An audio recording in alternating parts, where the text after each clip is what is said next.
Hi class, welcome to MBA 621, the summer version. It's a bit of a truncated version.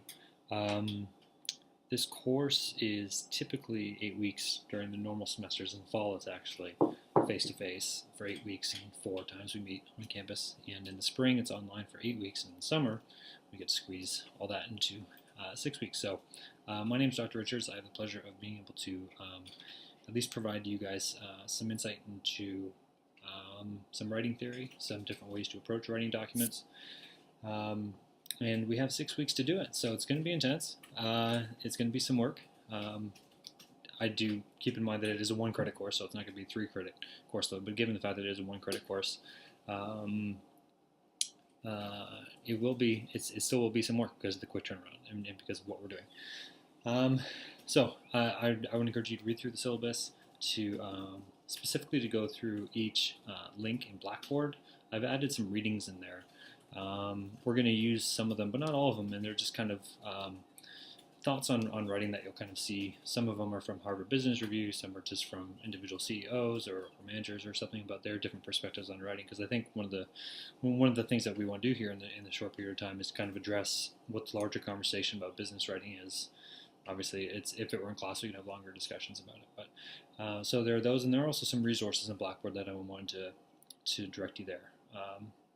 Stuff about grammar, stuff about English language usage, stuff about online tools that you can use, et cetera, et cetera. So I just want to kind of get that out of the way, front that, and address that. So about the course generally, it's called Effective Business Writing, and that word means a lot, the word effective.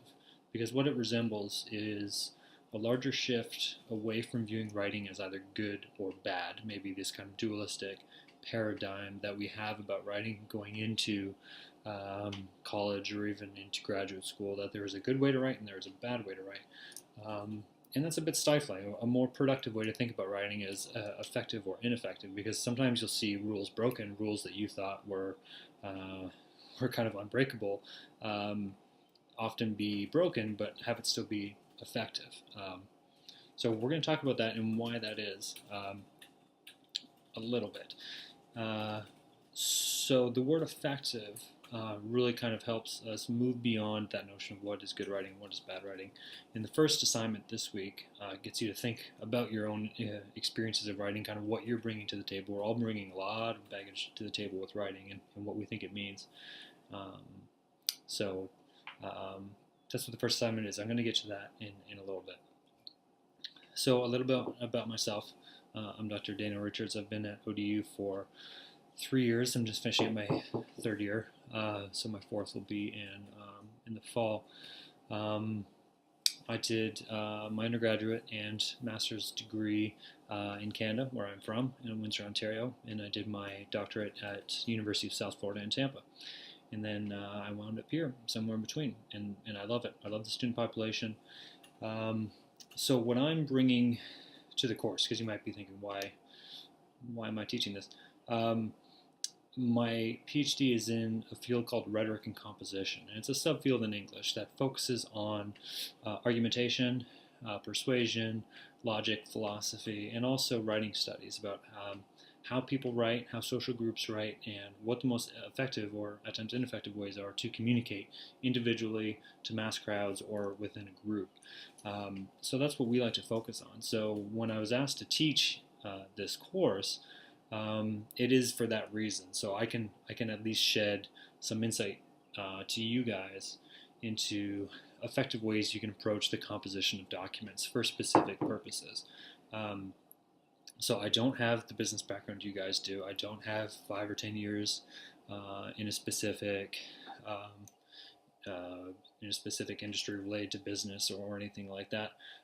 So I have to say up front that I don't have that length of experience, and you guys out experience me quite a lot. And that's actually my favorite part about teaching this course. This is my third time teaching the course, and I learn so much from students each time because you guys are all coming from different contexts. So what I'm bringing to the table is to encourage you, maybe give you the tools, give you some new perspectives, new strategies for approaching the types of writing that you're already doing in your workplace, because most of you maybe not most of you, but a good portion of you are already working, maybe already in your job or in your field that you want to stay in. Or you could be someone who hasn't really moved beyond the internship phase yet, and you're kind of looking to advance, looking for that first great job. Whatever it is, you guys have a wide variety of experiences. I'm going to kind of use that in the or over the course of the short 6 weeks that we have together. So that's why I'm teaching it, and that's what I hope to bring you guys. But I am acknowledging that you already. I mean, if you're taking this course, then you care about your writing. You care about you realize that communication is effective. I know some of you have to take the course, and that's aside from that, but most people who are enrolled in this course understand communication as a critical tool to not only advance personally, but just kind of improve your general well-being as a person and as an employee, as a consumer, whatever it is, whatever role you're in. So we kind of begin from there. So about the assignments this week, I'm going to start off with a more reflective assignment. What I'm going to ask you guys to do is first complete a survey so I get to know information about you. Well, what's going to help me over the next 6 weeks and the 5 weeks after this one specifically is knowing exactly where your head is at with writing, because yet, as you know, with any group of 10, 12, 15, 20 students, however many students can be in a course like this, you guys are all bringing your unique experiences, and when I'm making these videos, I want to be sure that I'm paying attention to that and I don't go over something that's already so obvious, or I make assumptions about something that isn't obvious. So that survey is to kind of get insight into, give me insight into who you are and where your head is at with writing. And the other way that I'm going to do that is by asking you to write a 500-word reflection about a memory that you've had with writing. This is a very intentionally open-ended assignment. I'm not going to be rigorous about formatting or style or grammar or anything like that. Any way you want to communicate to me a memory about your writing. So the description and specifics are on Blackboard. The reason I say that is the reason I'm assigning this is because before moving on in writing, it's first important to acknowledge what we're bringing to the table, what we think writing is, what we think effective writing is, our memories, our experiences, our histories with writing. Kind of unpack that and think about that before we move forward.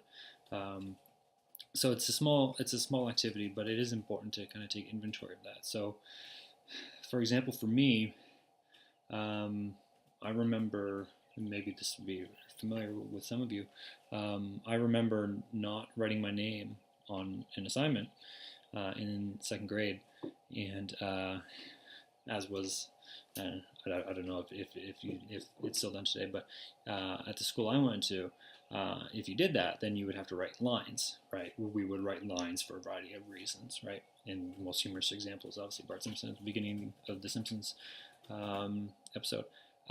You have to write lines if you did that. So I wrote my name 100 times in cursive, of course, on the front of the sheet and the back of the sheet, and it kind of took up 4 sheets. So to me, that was just something we took as, well, that's what you did, right? Where you wrote lines. But if you think about what that is or what that does to someone in their perception of writing, what that does is that gets them to think about writing as a form of punishment, right? As not as a way to express yourself freely or as a fun time, right? Usually activity was kind of away from writing, not actually with writing.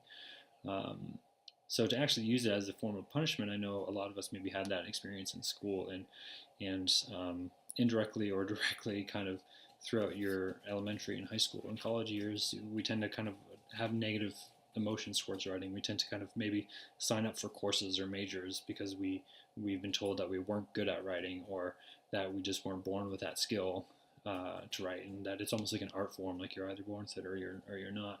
And we have all these kind of this baggage that kind of comes with it, and these inhibitions, these fears, these anxieties about being ridiculed, and all this stuff. So it's this isn't a psychology course, but just all this baggage that kind of comes with it. So it's useful to acknowledge that and to get yourself to think about, what are my main psychological obstacles to writing, if any. For some of you, maybe you guys are just very confident. You just want to learn how to use a comma more appropriately, or how to format a recommendation report or a genre that's specific to your organization, whatever it is. But in my experience in teaching writing to freshmen in college, to PhD students here in our English program, to people who love literature, people who hate literature, to engineers, and now to MBA students. We all have our experiences of writing. So the first assignment is to ask you to reflect on that and to identify one memory that you have with writing, just as a way to foreground it. So I'll be doing these videos every week, and I'll be connecting it to my reading of your assignments, and to kind of make sure that there's sequence to them, and that I'm responding to your questions. If you have any questions, or if there's one coming up, I'll address it in a video.